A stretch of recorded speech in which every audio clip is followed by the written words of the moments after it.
এক প্রাথমিক বিদ্যালয়ের শিক্ষক শিক্ষিকাদের অনিয়মিত হাজিরা হাতে নাতে ধরলেন জেলা প্রাথমিক শিক্ষা সংসদ সভাপতি। বুধবার এমনই ঘটনা নজরে এলো মালদার গাজলে। জানা গেছে, গাজল ব্লকের পান্ডুয়া চক্রের অধীনে রয়েছে দারাপুর প্রাথমিক বিদ্যালয়। এই বিদ্যালয়ে খাতায় কলমে 50 জনের মতো পড়ুয়া থাকলেও প্রতিদিন মাত্র 13 থেকে 14 জন পড়ুয়া বিদ্যালয়ে যায়। কিন্তু তারাও সঠিক পঠন পাঠন পায় না, কারণ বিদ্যালয়ের শিক্ষক শিক্ষিকা সময় মতো বিদ্যালয়ে আসেন না। আসলেও তাদের পাঠদানের ইচ্ছে নেই, ফলে পড়ুয়ারা খেলাধুলা করে মিড ডে মিল খেয়ে কিছুটা সময় কাটিয়ে সোজা বাড়ি চলে যায়। ওই স্যাররা একটু টাইম থেকে বে টাইমে আসছে, ওই 11:30 12টা ওরকমে আসে স্কুলে। আচ্ছা, তারপরে স্কুল ছুটি দেয় কটায়? স্কুল ছুটি মোটামুটি 2টা 3টাতে দেয়। ঠিক মতো তো পড়াশোনা তো করছে না। আচ্ছা, এখন ওই নাম লেখাও করতে পারে না। 1 2 3 4 ওই সব ক্লাসে আছে, 5 পর্যন্ত আছে। নাম লেখাও ঠিক মতো পারে না। যারা 5-এ পড়ে? হ্যাঁ। কতগুলো শিক্ষক আছে এখানে? 6টা আছে। গ্রামবাসীদের কাছে এই মর্মে অভিযোগ পেয়ে বুধবার বেলা 11টার আগেই জেলা প্রাথমিক শিক্ষা সংসদ সভাপতি বাসন্তী বর্মন দারাপুর প্রাথমিক বিদ্যালয়ে পৌঁছে যান। তিনি দীর্ঘক্ষণ অপেক্ষা করার পর 12:15 নাগাদ এক পার্শ্ব শিক্ষক বিদ্যালয়ে আসেন, আর এর কিছুক্ষণ পর আসেন বিদ্যালয়ের প্রধান শিক্ষিকা। যদিও বাকি 3 শিক্ষক শিক্ষিকা হাজির হননি, তারা গরহাজির ছিলেন। বিদ্যালয় শিক্ষক শিক্ষিকাদের এই গয়ঙ্গচ্ছ ভাব দেখে জেলা প্রাথমিক শিক্ষা সংসদ সভাপতি যার পর নয় ক্ষুব্ধ হন। যদিও দারাপুর প্রাথমিক বিদ্যালয়ের প্রধান শিক্ষিকা নীলা হেমব্রম জানান, তিনি প্রতিদিনই সময় মতো বিদ্যালয়ে আসেন, কিন্তু আজ মিড ডে মিলের বাজার করতেও গ্যাসের দোকানে গিয়েছিলেন, সেই কারণে দেরি হয়েছে। আজকে আমি ঢুকেছি প্রায় 11:45। আমাকে ওই যে মিড ডে মিলের বাজার করতে হয় না, হ্যাঁ, তো ওখানেই একটু আমার দেরি হয়ে গেছে, আর গ্যাসের দোকানে ঢুকেছিলাম। আচ্ছা, সব আমাকে দেখতে হয় তো। আপনারা যখন দেখতে অন্যান্য মাস্টার আসেননি কেন? অন্যান্য মাস্টারদের মানে ওই যে মানে একজন তো মেসেজ পাঠিয়েছেন, ওনার মেয়ের স্কুলে মিটিং আছে, আর 2 জন আমার কাছে কোনো খবর নেই, আর উনি তো আসছেন না। ওইরকম সেরকম কিছু না, তো আমার একটু লেট হয়, কিন্তু প্রত্যেকে আসে।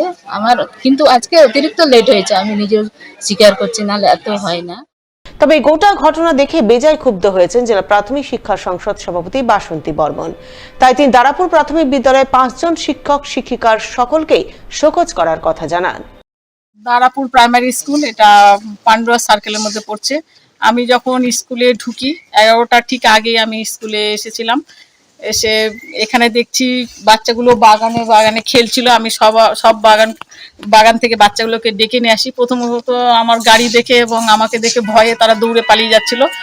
তারপর ওদেরকে বলা হলো যে ম্যাডাম আছে, চলাই, নতুন টিচার আছে, চলাই। তারপর ওরা আস্তে আস্তে করে 1 জন 2 জন করে আসলো। আসার পরে আমি এখানে ওদেরকে দাঁড় করে দিয়ে প্রার্থনা করাচ্ছিলাম, কিন্তু ওরা জাতীয় সঙ্গীত গাইতে পারছিল না। আমি হেল্প করলাম, আমি গাইলাম। আমি বললাম যে আমার সঙ্গে সঙ্গে তোরা গানটা করবি, আরম্ভ করবি। তারপর যখন ওখানে পাড়ার একজন এসে বসার জায়গা দিল, তারপর আমি বসে ওদেরকে বই খুলতে বললাম। বাংলা বই, বুঝতে পারছে না কোনটা বাংলা বই। তারপর খাতা বের করে আমি ওদেরকে বললাম যে নাম লেখ, নিজের নাম লেখ, কিন্তু নামটাও ঠিক মতো লিখতে পারছিল না। একটা মেয়ে, শুধু 2টো মেয়ে, 3টে বাচ্চা নাম লিখলো, সে আবার ভুল ভাল হলো, যাই 3-4 জন নামটা লিখতে পেরেছে।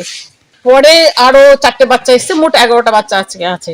আর হেডমিস্ট্রেসকে জিজ্ঞেস করলাম যে মোট আমি দেখলাম 50টা বাচ্চা আছে, 2 জন পার্মানেন্ট টিচার আর 3 জন প্যারা টিচার, কিন্তু এখন মাত্র 1 জন প্যারা টিচার এবং হেডমিস্ট্রেস উনি উপস্থিত আছেন। অবশ্যই ব্যবস্থা নেব। আমি যাই, এসআইকে বলেছি, তার সঙ্গে আমি অফিসে যাই, অফিসে গিয়ে ওনাকে শোকজ লেটার ধরাবো। বুধবার অগ্নিকাণ্ডের ঘটনা ঘটল মালদা রেলওয়ে হাসপাতালে। অল্পের জন্য বড়সড় দুর্ঘটনার হাত থেকে রক্ষা পেলেন হাসপাতালে চিকিৎসা করাতে আসা রোগী ও রোগীর পরিবারবর্গ। জানা গেছে, বুধবার দুপুর নাগাদ হঠাৎ করেই মালদা রেলওয়ে হাসপাতালের আউটডোরে ডাক্তারের একটি ঘরের এসিতে আগুন ধরে যায়, যার জেরে কালো ধোঁয়ায় ভরে যায় গোটা হাসপাতাল চত্বর। ফলে আতঙ্কে হাসপাতাল ছেড়ে বাইরে বেরিয়ে আসেন চিকিৎসা করাতে আসা রোগী ও রোগীর আত্মীয় স্বজনরা। যদিও ঘটনার খবর পাওয়ার সঙ্গে সঙ্গে দমকলের একটি ইঞ্জিন ঘটনাস্থলে পৌঁছায় এবং দমকল কর্মীরা তড়িঘড়ি পরিস্থিতি নিয়ন্ত্রণে আনেন। ফলে সেরকম কোনো ক্ষয়ক্ষতির ঘটনা ঘটেনি। প্রাথমিকভাবে অনুমান করা হচ্ছে শর্ট সার্কিটের জেরেই এই অগ্নিকাণ্ডের ঘটনা। ডাক্তার দেখাতে আসলাম, আসার পর কিছুক্ষণ পরে দেখছি আগুন লেগে গেছে। আগুন লেগেছে, আমাদেরকে ডাক্তার বললো যে এটা এরকম এরকম ঘটনা, এরপরে আপনারা পরে দেখাবেন, আর কিছু বলার তো নেই। এখানে পরিস্থিতি এসি চলছে, এই ঘরে চলছে, ওই ঘরে চলছে, কার দোষে লাগলো আমরা তার কিছু বলতে পারবো না। উইন্ডো এসি ছিল একতলাতে, রুম নম্বর 4-এ, ওটাতে আগুন লেগেছিল। ওনারা স্টাফরা দুটো ডিসিটি চার্জ করে দিয়ে নিভিয়ে দিয়েছে, খুব এফিশিয়েন্টলি নিভিয়েছে। আমরা জাস্ট ভিজিট করি, একদম ইলেকট্রিক্যাল শর্ট সার্কিট হতে পারে। आज सुबह 12:20 पे करीब हम लोगों का OPD room number 4 divisional railway hospital में एक इंसिडेंट हुआ है, जिसमें इंफॉर्मेशन मिली कि वहाँ पे जो एक विंडो एयर कंडीशनर है उसमें से धुआं निकल रहा है।